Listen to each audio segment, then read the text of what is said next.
Di video sebelumnya, gue udah sempat mention kalau ada profesor yang sempat memprediksi konflik US dan juga Iran serta penutupan Selat Hormuz yang terjadi sekarang ya, dari 2024. Namanya adalah Prof. Jiang Shueqin. Bahkan, sekelas Dian Sastro aja suka nontonin ya kuliah geopolitik dari profesor ini yang ngomongin soal perang, kekaisaran, dan juga keruntuhan peradaban. Nah pertanyaannya, apa aja sih yang diprediksi sama profesor ini dalam rekaman kelasnya dari Mei 2024? Ternyata di depan murid-muridnya di Beijing, Profesor Jiang ini bilang ada 3 prediksi besar yang dia buat. Pertama, Trump akan menang di bulan November. Kedua, Amerika akan berperang melawan Iran. Yang ketiga, Amerika akan kalah. Per hari ini, di Maret 2026, 2 dari 3 prediksi itu sudah terbukti sejak diluncurkannya Operation Epic Fury pada 28 Februari 2026 kemarin. Dan gara-gara ini, media internasional tuh mulai menyebutnya sebagai China's Nostradamus. Tapi, Profesor Jiang ini menolak gitu sama label itu. Dia bilang kalau history doesn't care about our feelings.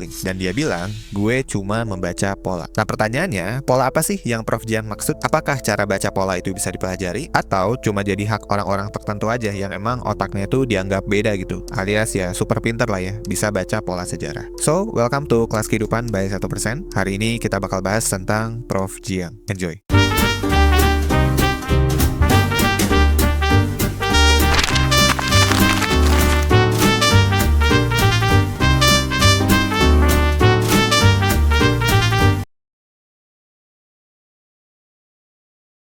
Siapa sih sebenarnya Prof. Jiang ini? Prof. Jiang itu lahir pada tahun 1976 di Guangdong ya, di Cina. Bapaknya adalah seorang guru SMA di sana, punya status dan punya karir lah. Lalu, Cultural Revolution berakhir dan keluarganya itu pindah ke Toronto, Kanada. Bapaknya yang tadinya guru, sekarang tuh kerja jadi koki di restoran dan ibunya itu jadi penjahit. Profesor Jiang ini tuh tumbuh besar dengan gak pernah liburan, gak punya mobil, dan gak makan daging secara rutin. Tapi menariknya, dia itu masuk ke Yale University dengan beasiswa penuh. Lulus tahun 1999 dengan degree English Literatur dengan distinction. Setelah lulus, dia sempat jadi jurnalis freelance di Beijing. Tapi sampai di 2022, pas dia lagi ngeliput sebuah demo ya, demo buruh di sana, dia itu ditangkap, ditahan 2 hari, dan dideportasi dari Cina dengan tuduhan rekaman ilegal. Tapi justru dari jalur hidup yang kayak gitu ya, tumbuh di antara dua dunia, Cina dan Barat, yang ngebentuk cara berpikir dia sekarang. Sekarang tuh dia ngajar di Moonshot Academy, Beijing, dan punya channel YouTube namanya adalah Predictive History dengan hampir 2 juta subscriber. Nah, apa sih sebenarnya predictive history itu? Kalau baca dari deskripsi channelnya, Prof. Jiang ini tuh bilang pendekatannya menggabungkan 3 hal: analisis sejarah struktural, game teori, dan konsep yang terinspirasi dari novel fiksi ilmiah Isaac Asimov.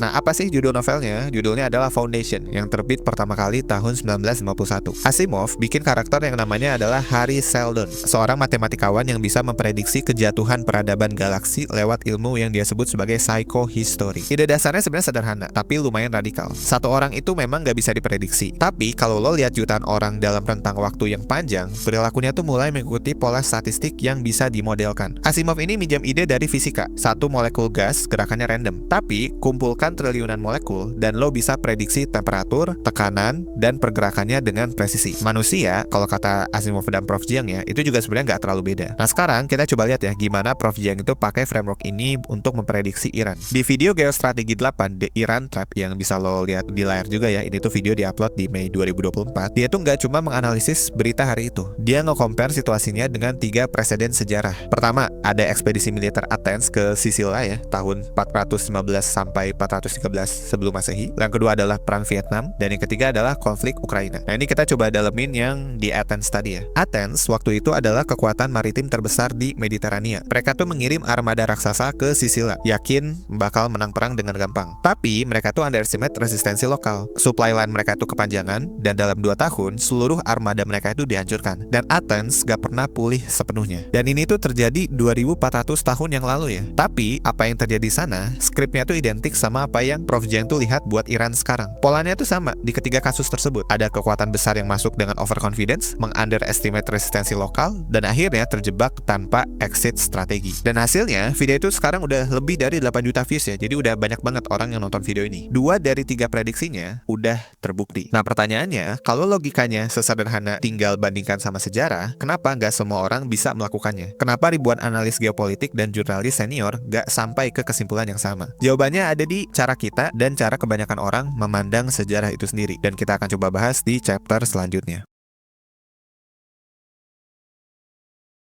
Banyak yang nonton Prof Jiang dan langsung menyimpulkan kalau ya dia mah orangnya emang jenius gitu. Jadi ya karena otaknya emang udah gokil banget ya, udah canggih banget, jadi bisa memprediksi masa depan. Sedangkan kalau kita ya orang biasa jadinya susah gitu. Logika kayak gitu mungkin bisa jadi ada benernya. Tapi menurut gue, ini justru adalah kesalahan berpikir yang paling mahal ya sebenarnya soal Prof Jiang. Ya betul, Prof Jiang itu pintar, tapi dia tuh ada satu framework yang dia pelajari sebenarnya. Karena masalahnya bukan tentang otaknya, tapi ada di cara kita semua diajarkan memandang sejarah sejak kecil. Kebanyakan dari kita ngelihat sejarah itu sebagai kumpulan cerita. Misalnya kayak Hitler itu naik karena ekonomi Jerman lagi buruk, atau misalnya kayak perang itu terjadi karena pemimpin yang ambil keputusan salah. Akhirnya sejarah itu dilihat sebagai drama tentang tokoh, tentang keputusan, dan juga tentang kebetulan. Dan ini sebetulnya itu bukan kebetulan. Ada satu psikolog namanya itu Daniel Kahneman ya. Dia itu pemenang Nobel Ekonomi. Dia nyebut kecenderungan itu sebagai narrative fallacy. Otak manusia secara default menjelaskan segala sesuatu itu lewat cerita yang rapi tentang tokoh dan juga keputusan. Padahal kenyataannya jauh lebih berantakan dan jauh lebih kompleks. Otak kita itu literally lebih nyaman dengan oh iya Hitler itu naik karena dia manipulatif, dibanding ada narasi tentang 15 variabel struktural yang bikin seseorang Hitler bisa inevitable gitu ibaratnya. Nah yang pertama itu bikin kita ngerasa ngerti, dan yang kedua itu bikin kita gak nyaman karena ribet banget gitu dan banyak yang harus dipikirin. Nah tapi ada tradisi berpikir lain yang jauh lebih tua dari Profesor Jiang yang bilang sejarah itu bukan drama, sejarah adalah sistem. Ibnu Khaldun, filsuf Arab abad ke-14, sudah menulis hal ini lebih dari 600 tahun sebelum Prof Jiang itu lahir. Dalam Muqaddimah, dia tuh berargumen bahwa suatu peradaban itu tuh bisa naik dan jatuh bukan karena keputusan individual pemimpinnya, tapi karena siklus yang bisa diprediksi. Peradaban lahir dari kelompok yang punya asabiah atau solidaritas dan semangat kolektif yang emang kuat gitu, tumbuh, meraih kesuksesan, dan juga perlahan membusuk dari dalam karena kemewahan dan korupsi para elitnya. Ratusan tahun kemudian, Hegel menambahkan dimensi lain. Sejarah itu gak bergerak secara random. Sejarah itu bergerak dalam dialektika. Ada tesis, ada antitesis, dan dari konflik keduanya muncul sintesis. Ada logika internal yang mendorong sebuah sejarah itu bisa maju. Dan ini membawa kita ke pertanyaan yang sebetulnya tuh paling penting ya. Dari video yang gue buat dari awal sampai sekarang, ini adalah pertanyaan yang paling penting. Apakah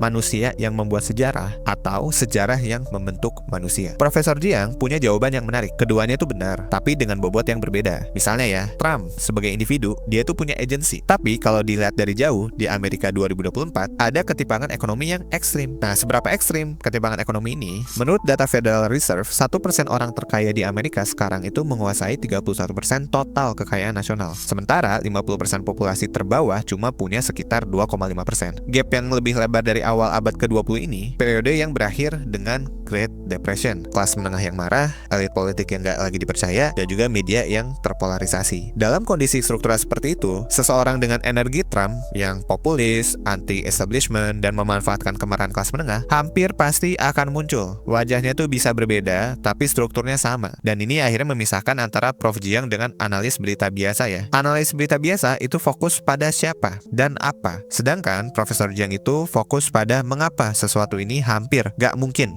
gak terjadi. Jadi kelihatan bedanya ya di sini. Nah terus pertanyaannya, apa nih yang bisa kita lakuin biar kita bisa membaca pola sejarah seperti yang dilakukan oleh Prof Jiang? Nah kita akan coba bahas di section selanjutnya. Oke guys, sebelum lanjut gue mau ngasih tahu info buat lo yang lagi ngerasa bingung, ngerasa stuck sama hidup akhir-akhir ini. Entah itu soal karir, pendidikan, hubungan, keluarga, pernikahan, atau hal-hal personal lainnya. Sekarang 1% tuh nyediain psikotes premium. Di dalam psikotes premium ada berbagai pilihan tes yang dirancang buat ngebantu lo lebih paham siapa sih diri lo sebenarnya, supaya lo bisa ngambil keputusan hidup lo dengan lebih baik. Psikotes ini tuh ngegabungin berbagai jenis tes psikologi profesional.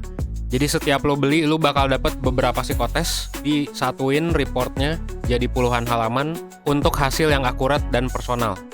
Lo bisa baca puluhan halaman ini, dan yang paling keren, kalau lo nggak ngerti atau lo ada pertanyaan, lo bisa dapet insight lanjutan lewat konsultasi bareng expert dari 1%, langsung berdasarkan hasil tes lo.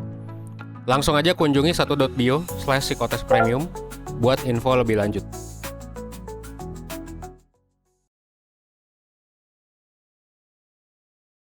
Ada kerangka dan kebiasaan berpikir yang bisa lo latih kalau lo mau jadi kayak Profesor Jiang ya. Dan ini juga gue coba observasi dari apa yang dia lakuin. Dan kalau kita lakukan 4 hal ini ya secara konsisten, pelan-pelan ini tuh bisa mengubah cara kita membaca situasi, membaca orang, dan juga membaca kemana suatu itu sedang bergerak. Kerangka pertama, pattern over news. Setiap kali ada berita besar, kebanyakan orang itu langsung bertanya, apa sih yang sebenarnya terjadi? Nah tapi kita coba ganti ya sekarang pertanyaannya tentang ini tuh mirip kejadian apa sih dalam sejarah? Karena hampir selalu setiap berita besar adalah episode episode baru dari seri yang pernah tayang sebelumnya. Prof Jiang juga bisa memprediksi Iran bukan karena dia punya insider info gitu ya, atau info A1 dari orang dalam, tapi dia tuh tahu skripnya. Dia udah menonton ya seri ini tuh dari versi Athens versus Cycross ya, Vietnam dan juga Ukraina. Kenapa sih ngelakuin ini tuh susah? Karena otak kita tuh punya yang namanya adalah availability heuristic, kecenderungan untuk menilai sesuatu berdasarkan informasi yang paling gampang diingat, bukan yang paling relevan. Berita hari ini selalu lebih available di kepala kita daripada pola sejarah yang terjadi 500 tahun yang lalu. Jadi ya, effort untuk pattern over news ini tuh bukan cuma soal pengetahuan ya, tapi soal ngelawan default system dari otak kita sendiri. Makanya memang perlu kita latih biar kita bisa melihat pola daripada hanya melihat apa yang memang sekarang tuh lagi terjadi. Yang kedua, frameworknya adalah incentive mapping. Jangan melihat apa yang orang katakan, tapi lihat apa yang mereka untungkan. Nah, ini yang menarik nih. Salah satu analisis paling tajam dari Profesor Jiang adalah ketika dia menunjukkan bahwa tiga pihak yang kelihatannya punya kepentingan berbeda, misalnya kayak Iran, Israel, dan juga Trump, semuanya itu dapat benefit dari satu skenario yang sama, yaitu Amerika menginvasi Iran. Yang pertama, Iran tuh dapat pemersatu nasional. Yang kedua, Israel juga dapat Amerika yang fokus ke musuhnya. Dan yang ketiga,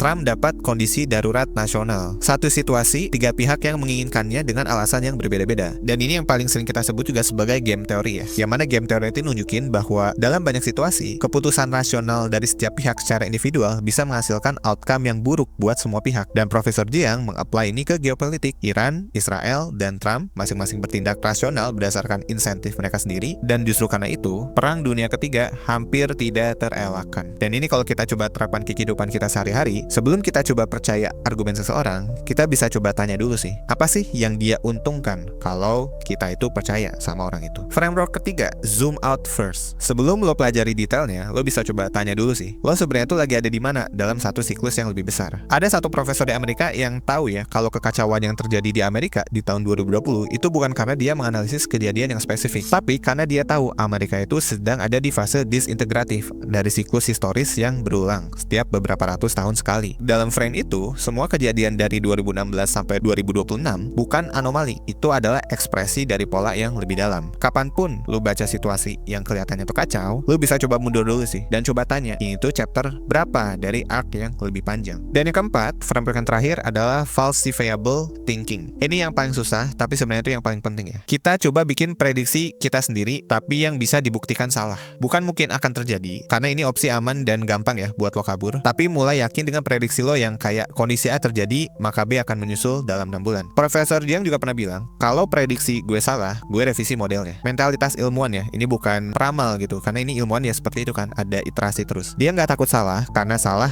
adalah data. Salah adalah cara untuk bikin model yang lebih tajam. Nah, that's why lo bisa coba inget ya, satu prediksi yang bakal terjadi, misalnya di karir, hubungan, atau situasi sosial di sekitar lo. Apakah prediksi lo itu cukup spesifik untuk bisa terbukti salah? Kalau enggak, itu bukan prediksi, itu adalah harapan. At the end of the day, Prof Jiang itu bukan orang yang bisa melihat masa depan ya. Dia itu adalah orang yang berhenti terlalu sibuk menatap masa kini. Dunia kita itu dipenuhi dengan orang yang ahli membaca berita hari ini, tapi sangat sedikit yang mau step back dan bertanya, cerita ini tuh sebenarnya tentang apa? Dan sudah pernah diceritakan sebelumnya gak? Ketika Dian Sastro nonton kuliah Prof Jiang hari itu, gue rasa bukan geopolitiknya sih yang bikin dia berhenti ya. Bukan Trump, bukan Iran, dan juga bukan angka-angkanya, tapi caranya. Cara satu orang bisa duduk di depan papan tulis, tanpa data real time, tanpa insider info, dan tiba-tiba dunia yang kelihatan kacau jadi punya logikanya sendiri. Ibnu Khaldun sudah melakukannya di abad ke-14, Hegel di abad ke-19, dan Profesor Jiang juga di YouTube-nya dengan hampir 2 juta subscribers. Benang merahnya tuh satu, mereka semua berhenti melihat sejarah sebagai drama dan mulai melihatnya tuh sebagai sebuah sistem. Sekali lagi ya, ini tuh bukan sihir, ini adalah cara berpikir yang bisa kita latih. Kalau lo suka pembahasan kayak gini, kita juga pernah bikin video yang serupa ya. Lo bisa langsung aja cek video kita di sebelah kiri atau sebelah kanan. Silahkan lo bisa pilih sesuai dengan lo suka yang mana. That's all for today. Gue Danang dari 1%.